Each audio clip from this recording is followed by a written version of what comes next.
Question today: favorite type or genre of music? Aaliyah going with the heavy metal, maybe some hard rock and goth rock in there as well. Nice, nice.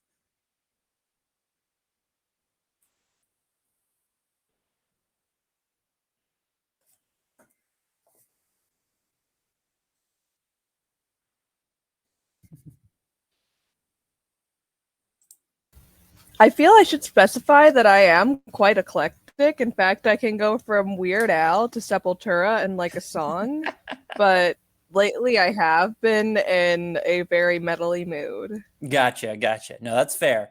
And kind of Chauncey saying similar thing, likes a variety, depends on the mood. That's fair.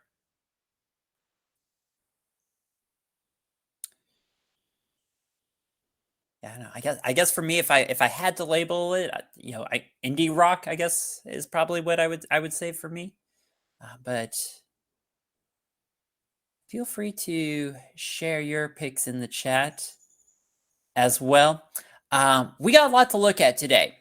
Because as we've been talking about, with the women's movement, a lot of social change in America in the late 1960s, 1970s. But the women's movement is not the only movement we see active during this time period. We're going to look at several other movements today as well. And so, vocabulary wise, that will tie us into the Red Power movement with Native Americans. We'll also talk about developments with Latinos and the National Farm Workers Association. We'll also then start to look at the development of the gay rights movement as we talk about the Lavender Scare and the Stonewall riots, which perhaps then we can make a connection with the student question for today. Actually, there were several students that, kind of wanted information about the Salem witch trials, which is a fascinating piece of U.S. history. It's one of those topics we didn't get to because it's more part of colonial early American history, but is often seen as being an important example of kind of how fear and hysteria can quickly kind of snowball out of control. And glad you can make it, Jason.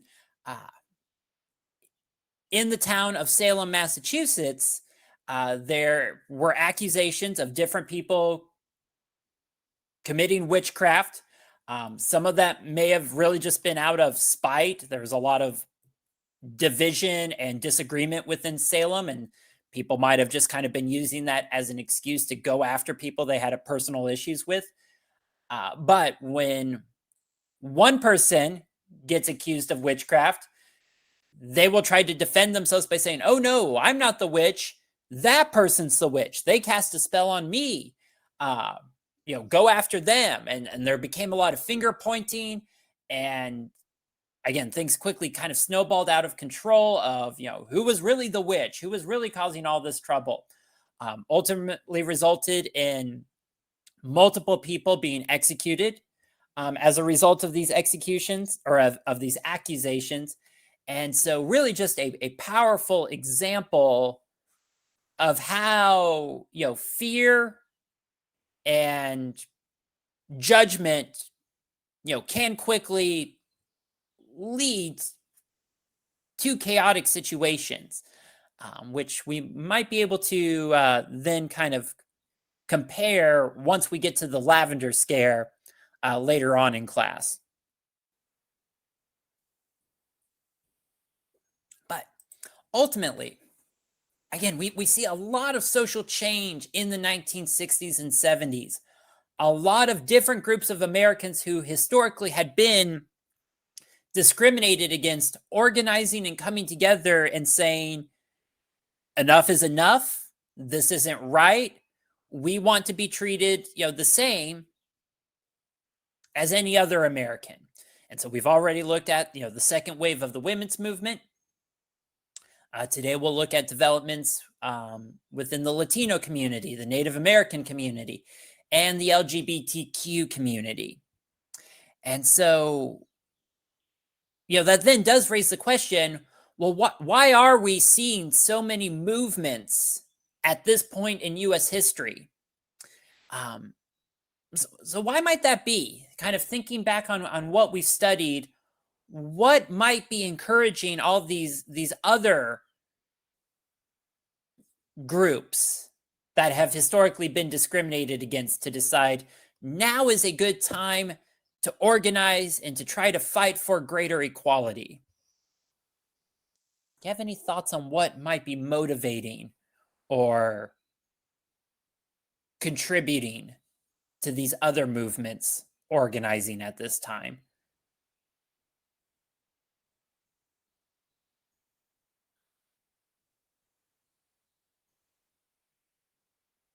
And it would be true that we would not have any world wars going on at this time, although you would have the Vietnam War going on during a lot of this. And in fact, a lot of these groups will also protest against the Vietnam War.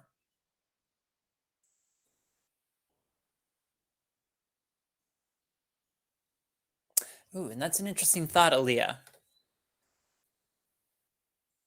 Perhaps in some cases, such as with the women's movement, you will have a number of women who are financially well off in one way or another and can devote the resources. But for example, when we look at the Latino movement, um, that's largely going to be a lower class movement that's going to organize.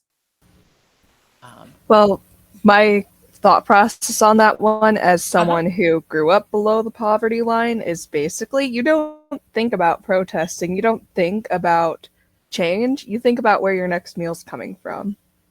So you're not Gotcha. going to be going to those protests.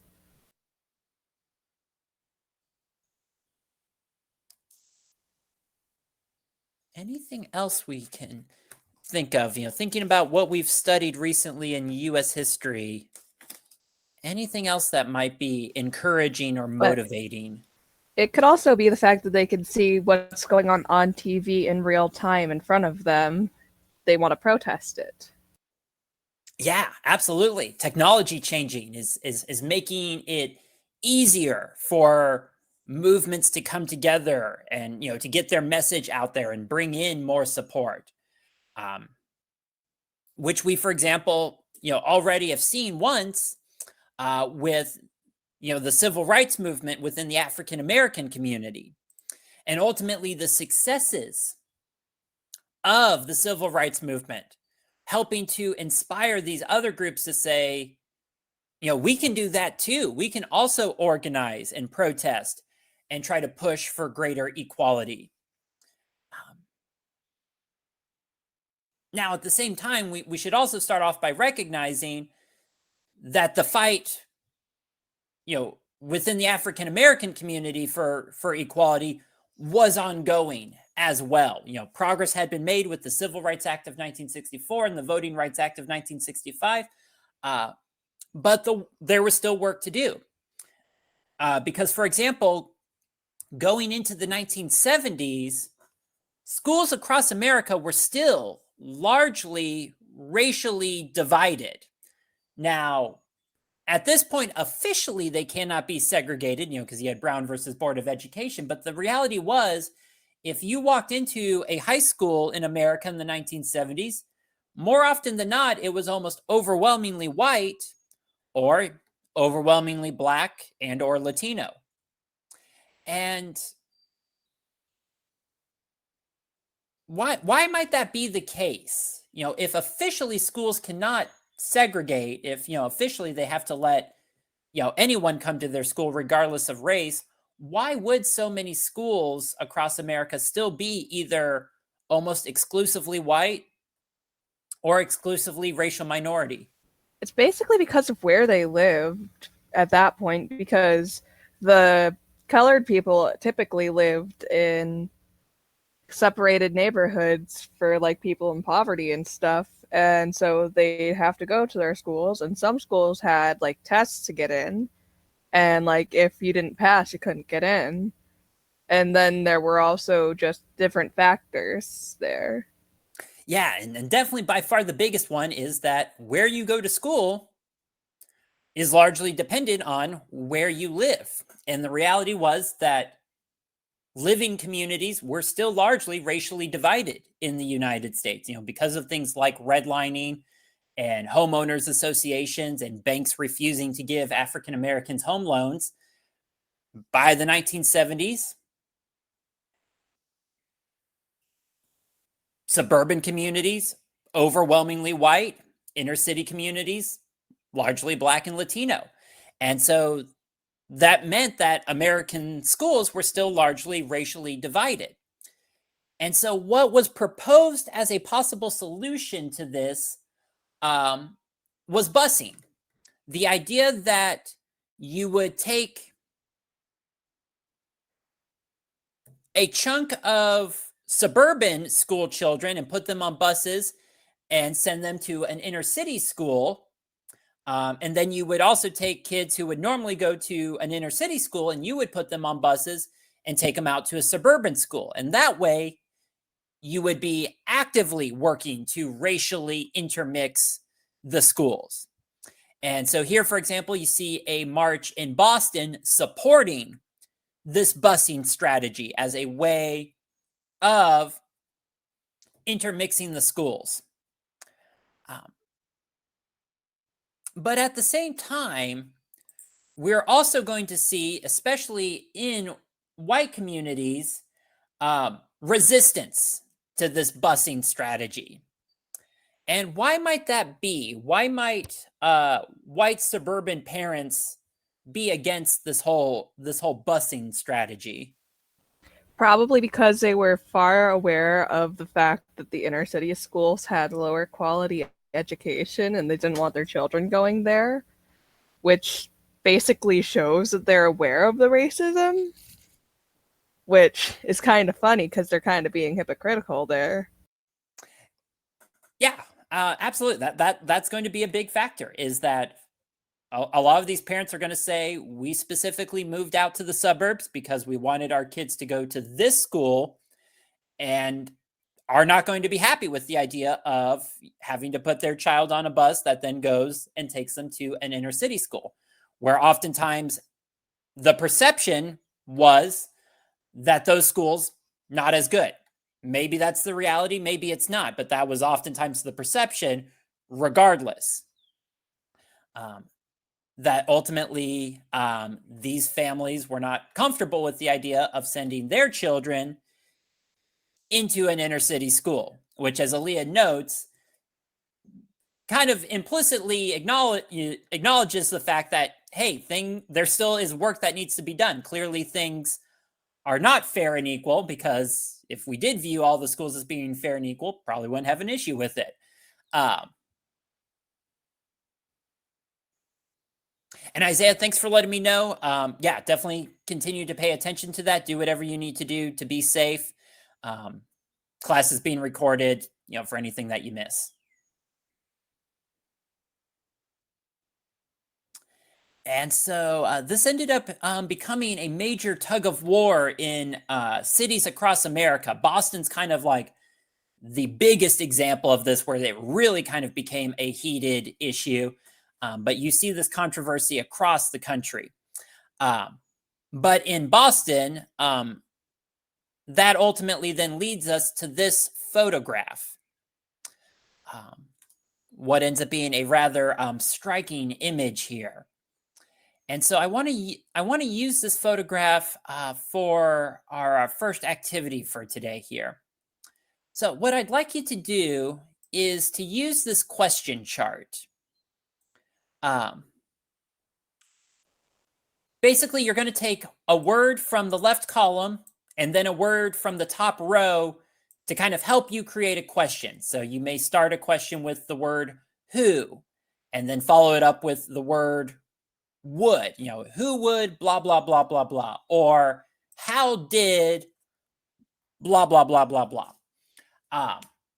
So use the question chart here to come up with a question that you have about this photograph, or a question you'd maybe be curious about with this photograph, and then send that question to me as a private chat message. And then bonus question to think about if you have the time: how might you try to find the answer to your question on your own if you needed to?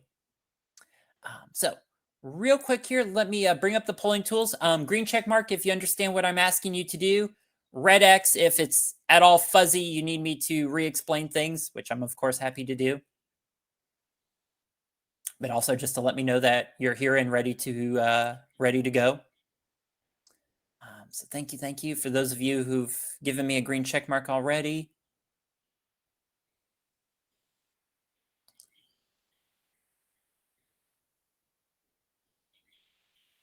Let's see here. Still looking for a response from Anthony, Ashlyn, Chloe, Hannah, Ian, Isaiah, which I know you got the weather thing. Kaylee, Carla, Lainey, Marley, Max, and Megan. And Ashlyn, thanks for letting me know. And all right then. Let's see here. Let's take a couple of minutes here to work. You can send me your question by 10:35.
And you got about half a minute left to send me your question about the photograph if you haven't sent it already.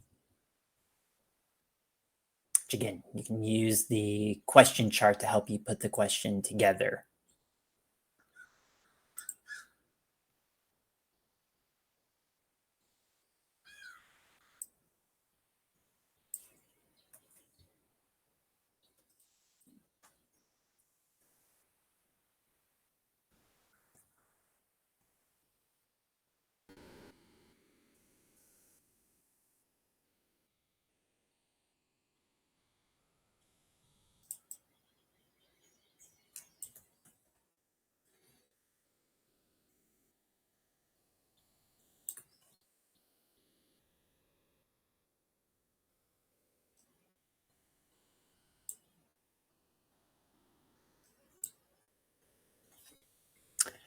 All right. If you're still typing up a question, that's fine. Finish typing it up and send it to me. Um, but I got some of the questions I've gotten so far here on the whiteboard. Um, a lot of good questions here. Many are questions I have as well. Looking at this photograph, it's a very striking photograph. That really kind of illustrates the ongoing racial tension that existed even in a northern city like Boston. But ultimately, a photograph is a single moment in time. It doesn't give us the full story. And so, a lot of people having questions about, kind of what led up to the photograph. What was the motivation? What was the plan here? What's going on? Um, and so ultimately, what is happening here is that there was an anti-busing protest in Boston. And so that's what the crowd of white people would largely be those who were protesting against busing, which then this African American man was kind of walking through the area, wrong moment, wrong time situation.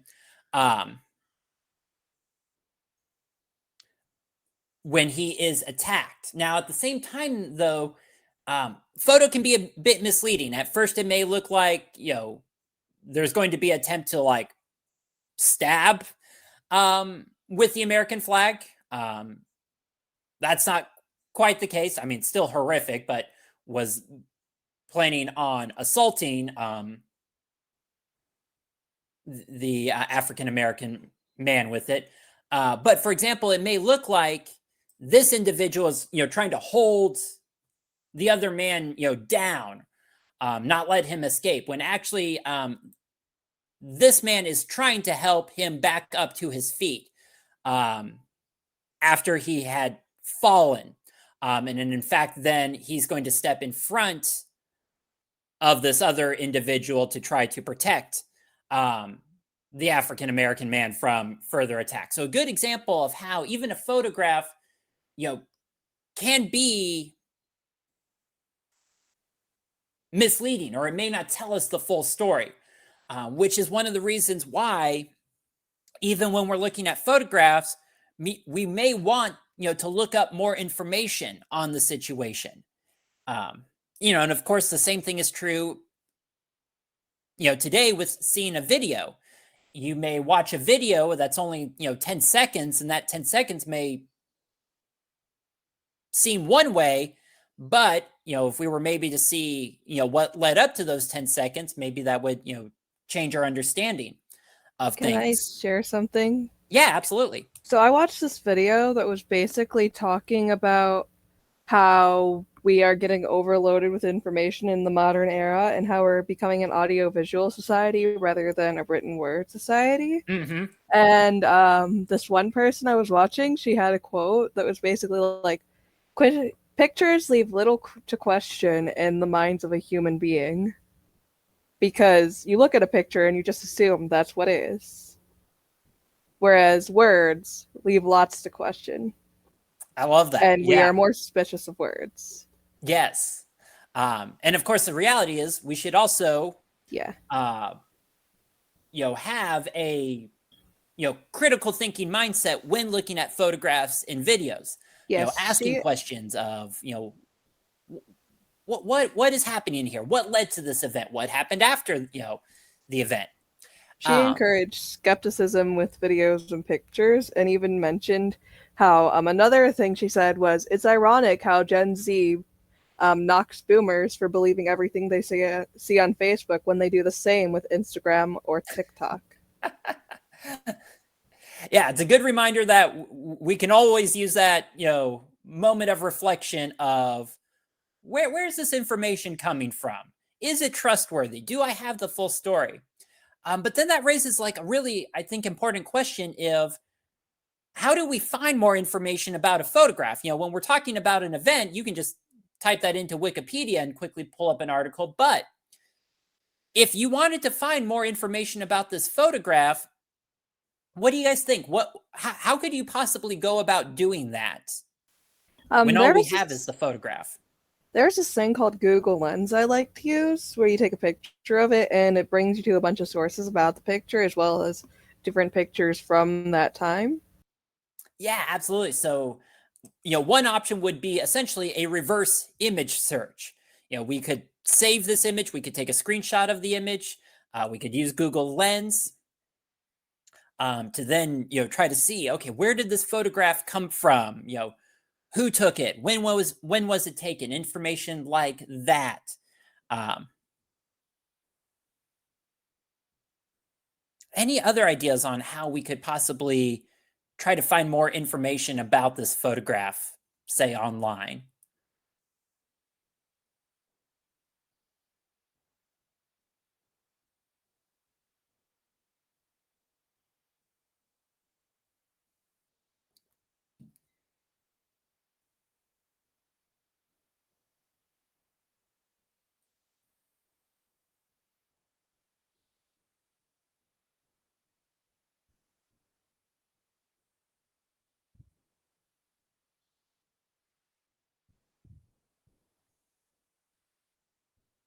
I love the thought, Alex, thinking about, what are potentially some different websites or resources that might have information about it.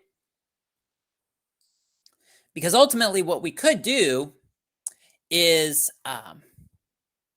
we could go into a search engine like Google and simply describe the photograph and see if we could find it that way, which ultimately you can easily do. If you just search photograph of protest, black man attacked with flag, you will find it. This ends up being a very famous photograph. It's titled The Soiling of Old Glory. But then from there, we could find more information about this photograph and more of the story behind it. So, yeah, even when it comes to photographs or videos, um, always a good idea to, try to I hunt would, down more information. I would probably be the one that's like deranged white guy attacks black guy with flag. Yeah, and it would probably come up. Okay. Um, so then let's jump to some Native American history. So in the late 1960s, going into the 1970s, we also see the emergence of a new Native American social movement that they called the Red Power movement, kind of taking inspiration from the concept of Black Power that was promoted by some leaders in the Civil Rights movement. Because, as you may recall from last semester, in the second half of the 1800s, early 1900s, as the U.S. government and military moved in and pushed Native Americans out of their ancestral lands, Native Americans were oftentimes relocated into what are known as reservations, kind of smaller pieces of land where the government said, okay, this is now where you live. This land has been put aside. You do your own thing here. Well, by the time we then get to the 1960s, 1970s, a lot of Native American communities in these reservations were economically struggling, didn't have a whole lot of resources, were largely isolated from the larger U.S. economy. So many were, struggling with issues, tied to poverty. And so within Native American communities, especially among the young people within these communities, they start organizing what they call the Red Power movement, trying to bring attention to the ongoing issues that Native Americans face, which Aaliyah is absolutely right, that in many cases is still an ongoing struggle. And Chauncey, thanks for letting me know. Do the best you can, but ultimately the recording will be up for you to catch anything that you miss. So, for example, at one point, members of the Red Power movement are going to go to the city of San Francisco, California, and are going to take control of the island off of San Francisco where Alcatraz prison was located. And they're going to claim it as now belonging to, Native Americans. Basically, trying to illustrate, what they view as being the absurdity of, European settlers, coming into Native American lands hundreds of years ago and saying, okay, well, this land is now ours. We claim it. When there were already Native Americans that lived there. So ultimately, it is a protest that is done to try to bring more public attention to the ongoing issues Native Americans faced, trying to put more pressure on government to provide more financial compensation and support for these Native American communities, who are going to argue that they are only in this situation in the first place because the U.S. military and government forced them into these reservations. And so some progress and awareness will be made, but as Aaliyah notes, in many cases, it is still an ongoing struggle. And I mean, wasn't Alcatraz already abandoned by that point? Yes. So it would have been even less absurd than what the Americans before the European settlers did with the Native Americans. Mm-hmm. So at that point, you should have just given them Alcatraz. Yeah, which ultimately they didn't really want Alcatraz. It's kind of it's a symbolic gesture of this is what you guys did to us. Doesn't feel too fair. When the shoe's on the other foot. Yeah. I was like, I know Alcatraz isn't the goal, but at that point, you should have just given them the financial aid and the Alcatraz. Yeah, gotcha. We also see big developments within the Latino community during this time period, which had been kind of experiencing a back and forth relationship with the United States. Because, for example, you may recall back during the Great Depression, there was a anti-Latino movement in southwestern states to get rid of Latino Americans. That included forcibly removing U.S. citizens, people who were born in the United States, but because of their Latino ancestry, because of the color of their skin, were kicked out of the country during the Great Depression. Well, then we get into the 1940s and World War II, and all of a sudden there was a huge demand for Latino workers in Southwest states. New factories were opening up in the Southwest. The farming industry was recovering and expanding during World War II.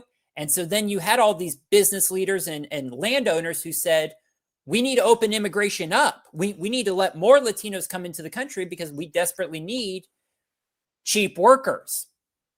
And so by the time we get to the 1960s, then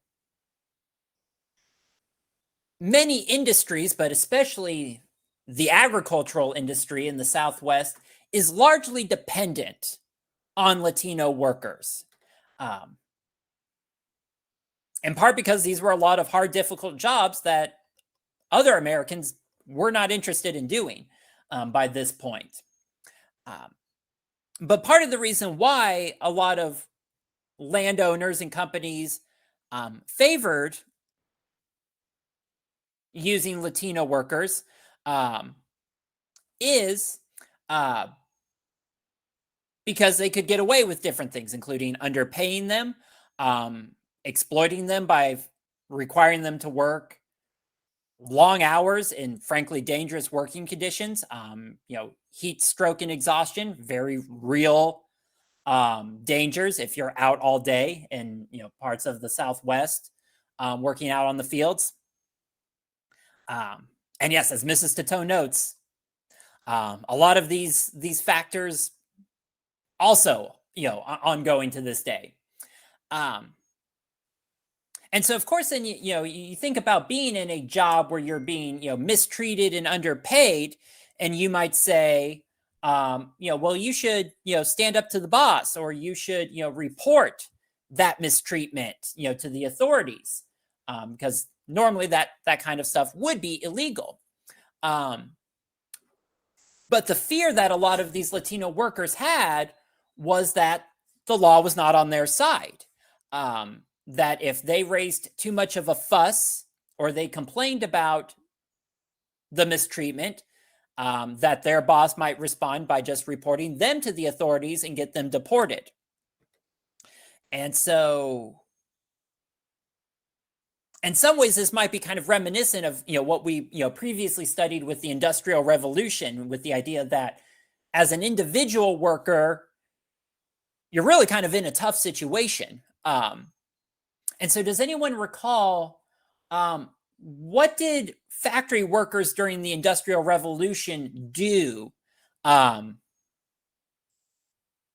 to kind of respond to their being mistreated as workers? They went on strike and protested. Yeah. As a group, forming labor unions, that idea of, there is strength in numbers. They may easily be able to fire or get rid of an individual worker, but if we're all protesting, they can't fire all of us, because if they fired all of us, what would that mean for their business?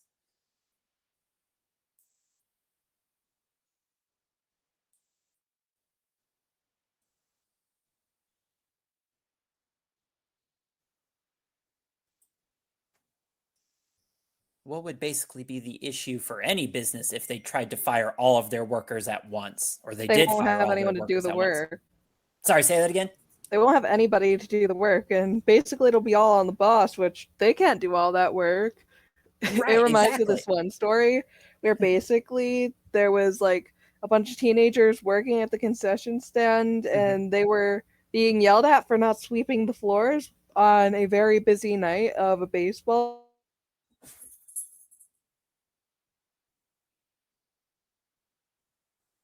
Oh, may have lost you there.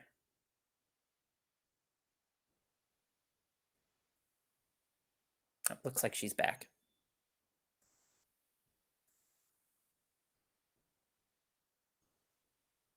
We'll see if Aaliyah jumps back on the mic. But yeah, so Latino workers in the Southwest are going to organize under what's called the National Farm Workers Association, which again is that idea of there is strength in numbers.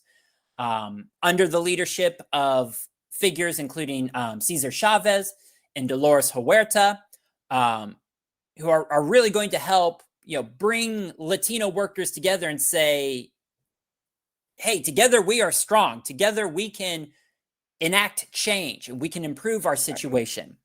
My Wi-Fi. Yeah, go ahead, Aaliyah. But basically what I was saying is those teenagers, after being yelled at repeatedly for something that they couldn't do because they were overworked and understaffed and underpaid, they all jumped over the top of the concession stands mid-game and quit, leaving it on the manager to do everything. Yeah, which I'm sure that sent a message to that manager. Maybe caused for some self-reflection there. So ultimately, Chavez and Huerta in 1965 organized what's called the Delano Grape Strike.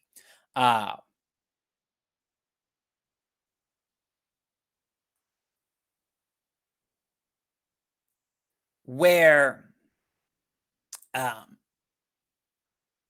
they both encouraged Latino workers to stop working, to go on strike, which again, business can't really operate if it doesn't have its workers. And then also pushed for people not to buy Delano grapes to further put economic pressure. And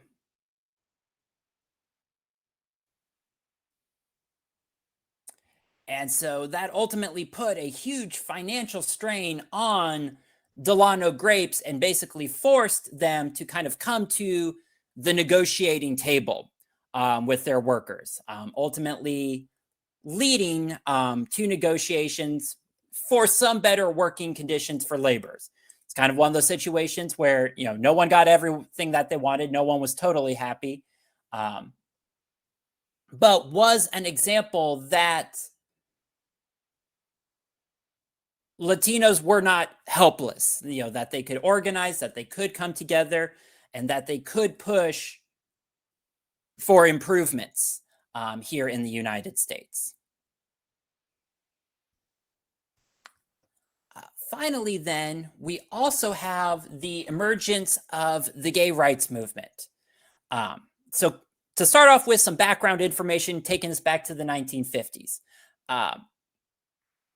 In the 1950s, across the vast majority of America, homosexuality was frankly something that was not discussed out in the open, was not socially accepted. In fact, in 1950, you have what's known as the Lavender Scare, which is really kind of a branch of the larger, communist Red Scare that existed in America.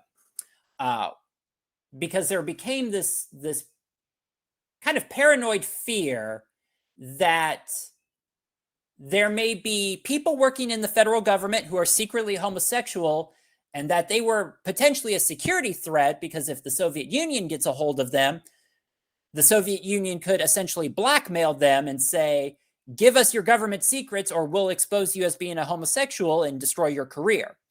And so the government's response was, well, we should just preemptively fire those people so that the Soviet Union can't take advantage of them, which from our modern day perspective is kind of a twisted way of going about trying to solve that issue. But that is what the Lavender Scare is Congress kind of digging into people's private affairs and ultimately firing those who were suspected of being homosexual, ultimately ruining their careers, which today that would be illegal. Nowadays there are, more legal protections in place that prevent people from being fired because of their sexual orientation, but those did not exist in 1950. And so even through the 1960s, homosexuality was still largely viewed as being a criminal activity. A person could get arrested and serve time in jail for being gay. Within the medical community at the time, it was diagnosed as a psychological disorder that, quote, needed to be cured by many in the field. So obviously just views very different from, how we would view things today. Oddly, there was this one article from like the 1930s about a trans woman that was basically just like, this World War I veteran is now a smoke show hottie, essentially. Very supportive of the trans rights in that article, which is very forward for the 1930s. All right. And so over the course of the 1950s and the 1960s, we see a growing number of gay Americans moving into major U.S. cities, especially cities like New York City and San Francisco, for example. And what do you guys think? Why might that be? Why might members of the LGBTQ community during this time, be gravitating towards moving towards major U.S. cities? Because that's where the protests and the rights for like liberal movements have been happening thus far. So sure, definitely one is, there's kind of been a history of seeing, social movements and social groups kind of organizing first in U.S. cities, more likely to perhaps find more liberal, accepting views towards the gay community. There's also just that reality of, especially back then, if a person was gay and lived in a small rural community, may feel very alone and isolated. Whereas moving into a large city like New York City or San Francisco, a lot easier, a lot more likely to find people that you have something in common with, finding a gay community. And so in the 1960s, we start to see, different neighborhoods within large cities kind of develop into a gay community. And so as members of the LGBTQ community kind of find one another and kind of build these communities where, they they can find acceptance and they can find strength as being part of a community, we start to see the organization of marches, protests, efforts, trying to push for greater acceptance of the LGBTQ community. And what really ends up kind of becoming the event that really kind of sets this into motion is what is referred to as the Stonewall riots. So in New York City, there was a bar called the Stonewall Inn that became a important community location for the LGBTQ community in New York City. And that was something that police officers were well aware of as well. And so on June of 1969, law enforcement raided the Stonewall Inn, looking to arrest members of the LGBTQ community. This included forcing people to expose their bodies to law enforcement in order to prove what their biological gender was, which would be, of course, a violation of their privacy rights. And so that was kind of the straw that broke the camel's back for the LGBTQ community in New York City, where they said, enough is enough. We are U.S. citizens. We should have the same rights and protections as any other American. And so they pushed back against that treatment by law enforcement, leading to a series of riots, which then is kind of, which then, of course, got covered by the news and media and was kind of ended up being the signal to, the larger LGBTQ community. We're not going to hide in the shadows anymore. We deserve to be treated as equals. We don't deserve to be treated as second-class citizens and be discriminated in these ways. And so that's really going to kind of be the start of the gay rights movement in the United States, which will continue to push for change in the 1970s. Ultimately, in 1977, then, we have the first election of an openly gay elected official, with Harvey Milk being elected to the San Francisco Board of Supervisors.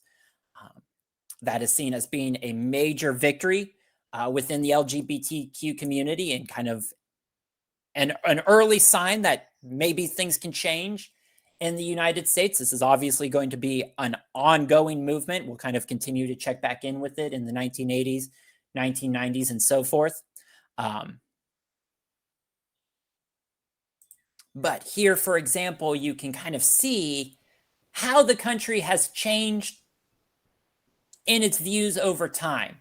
From 1977, looking at kind of the light green bar, to more recently in 2019 with the dark green bar. So we can kind of see how socially the country has changed in some of its views over time.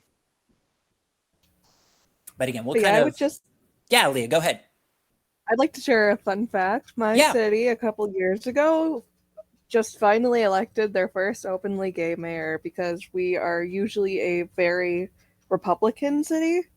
And we also, this is a Democratic mayor, obviously, and I am very proud of my city for making that decision.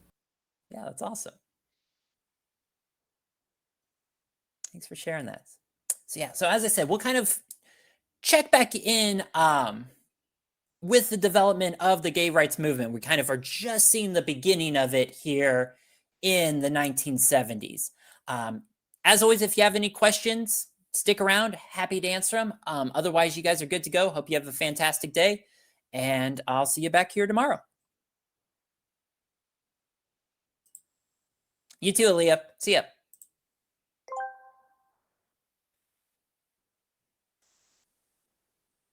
You're welcome, Chevelle. See ya. You too, Kennedy. Bye. Thanks, Addie. You too. See ya.